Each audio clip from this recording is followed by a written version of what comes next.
шаҳри турсунзода дорои табиати бою рангин буда, дар ҳудуди он сайёҳии экологӣ дар ҳоли рушд қарор дорад. мавзеъҳои сайёҳии ин гӯшаи тоҷикистон боиси таваҷҷӯҳи сайёҳони дохилию хориҷӣ гардидааст ва ҳамасола ҷаҳонгардон аз ҳар канори олам барои дидани табиати дилангез, руду чашмаҳои назаррабо ва гулу дарахтони алалхусус дараҳои Ширкент ва Қаратоғ омада мафтуни зебоиҳо мешаванд ва бо худ хотираҳои нек мебаранд. аз ҷумла дараи Қаратоғ яке аз мавзеъҳои зеботарини Тоҷикистон ба ҳисоб меравад ва барои ба роҳ мондани хатсайрҳои сайёҳии экологӣ мусоид мебошад. Қаратоғ аз мавзеъҳои зиёди диданӣ иборат аст.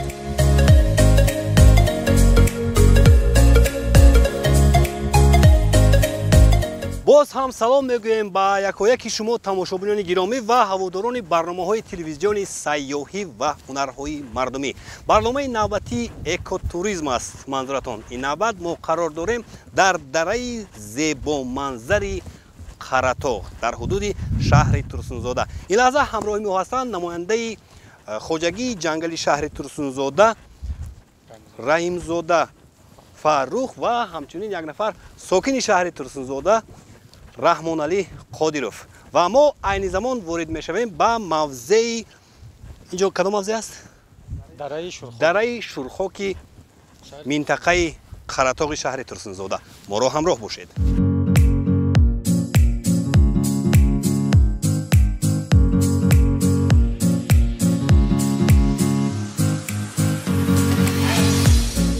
дарозии дараи Қаратоғ 47 километрро ташкил медиҳад ва аз қуллаҳои баланди ин минтақа тавассути дараҳои гуногун рудҳои хурду бузург ҷорӣ шуда ба дарёи Қаратоғ мерезанд.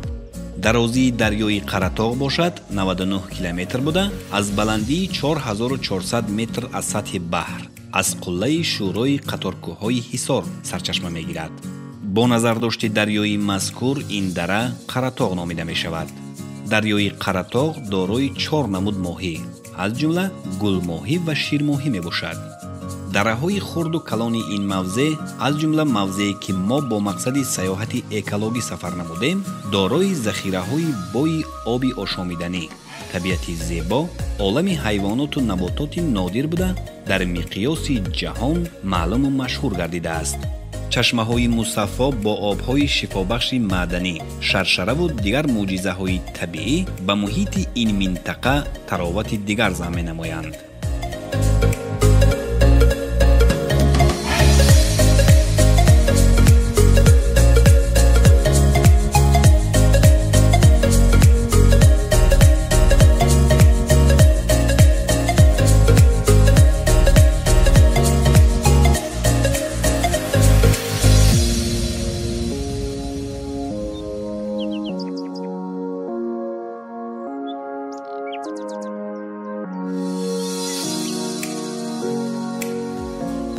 гаштугузор рӯи сабзазор, канори руд ва тавассути ҷангал ба кас рӯҳу илҳоми болида зам менамояд ва ин табиати нотакрор ҳар нафарро тасхиру шоду масрур месозад. гулу дарахт ва буттаҳои дараи Қаратоғ диққати моро ба худ ҷалб менамуду роҳбаладамон. корманди муассисаи давлатии хоҷагии ҷангали шаҳри Турсунзода кӯшиш мекард дар бораи ҳар як растании мавҷуда ба мо маълумот диҳад. дарахти дулона ном дорад, ба касалҳои фишор баландӣ, дил дору мешавад. ҳамин гулаша чой карда истеъмол мекунам. ба ҳамин касалиҳо шифобахш. бале. бисёр мерояд дулона. албатта чӣ қадр дидаисоед мо рафтан рӯзи мушоҳида мекунем. албатта ҷангали мо хело аз ин дарахт бой гӯям хато намекунем. гули нақс кардааст имсол ба фикрам ҳосилаш хуб мешавад. албатта мо ҳар сол мувофиқи қарори ҳукумати ҷумҳурии Тоҷикистон, агенти хоҷагии ҷангали назди ҳукумати ҷумҳурии Тоҷикистон нақша дорем, ҷамъоварӣ мекунем. дар як сол чӣ қадар шумо дулона ҷамъоварӣ мекунед? дар як сол мо аз 300 то 500 кило аз рӯи нақша, аз рӯи нақшаи агенти. бале, албатта аллакай нақша муайян карда шуд, мо аз рӯи вай инро ҷамъоварӣ карда метавонем. аз 300 килограмм то 500 килограмм. баъд чӣ кор мекунед? дар куҷо бурда месупоред? инро баъд маҳсулотро коркард мекунам. шаҳрнома дорем, ҷо бурда جاهایی که کارکرد میشود در اونجا بله. شرطنامه دارید بله. میسپرید بر آنجا استفاده می‌برم. یک درخت همین دولانه تقریبا چقدر حاصل به بار میاره اکنون وابسته از سال می‌باشد. اگر از سرما آفت‌های طبیعی نزند همون حاصل انتظاری از همین درخت تا 15-20 کیلو حاصل انتظاری روی آنجا میتوانیم.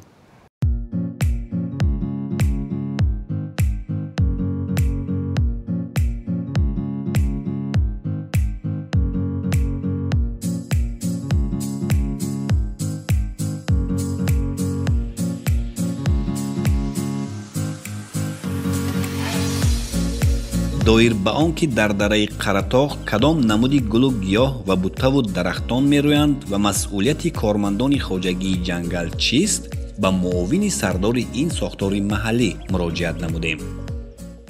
масоати умумии хоҷагии ҷангал 45600 гектарро ташкил медиҳад. дар ҳудуди муассисаи давлатии хоҷагии ҷангали қаратоқи шаҳри турсунзода якчанд намуди гулҳои худрӯй аз қабили гулҳои сияҳгӯш, наврӯзӣ, ҳолмон мерӯянд. аз гиёҳҳои шифобахш бошад чойкаҳак, пудинаи кӯҳӣ, ҳазориспанд, бӯи модарон, мухаллас ва боз якчанд намуди дигар ҳастанд. инчунин дар хоҷагии ҷангал корҳои бунёду барқароркунӣ ба роҳ монда шудааст ки дарахтони сояафкану ороишӣ ба монанди сасна, арчаи зарафшонӣ, акатсия, айланд шинонида шуда дар соли 2022 2000 бех ниҳоли павлони шинонда парвариш карда истодаем.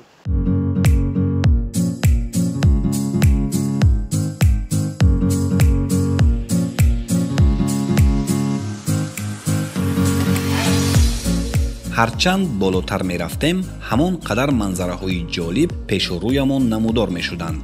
ҳавои форам, табиати аҷоиб ва манзараҳои сабзи нотакрор дорад қаратоғ.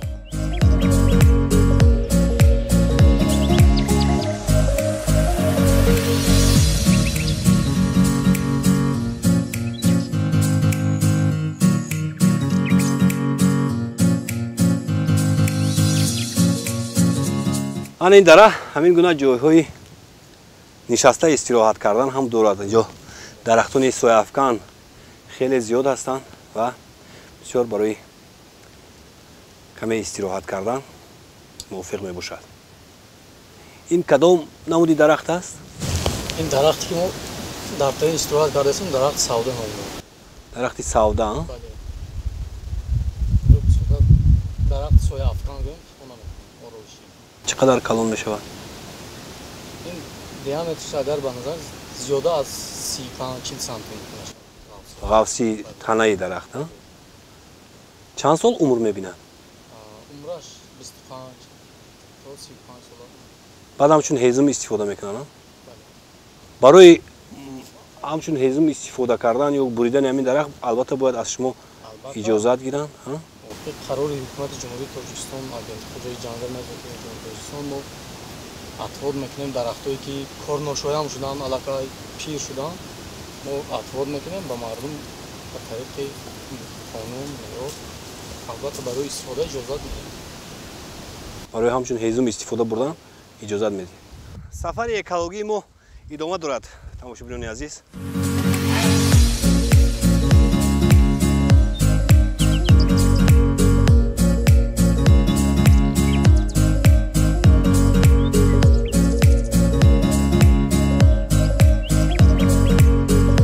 ҳолатҳои зиёди ғайриинтизор ҳам рух доданд.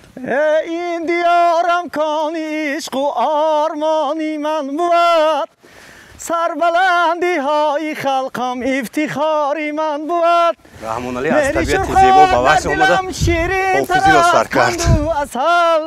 چون که دایم در دیارم عزت و حرمت بود گر نداری باوری مهمانی درگاه شو با سلام و احترامی کودکان شاد شو مرحبا گویند تو را هر ارچه و کوه دره کوه‌های با صفایش چشمه‌های و شرشره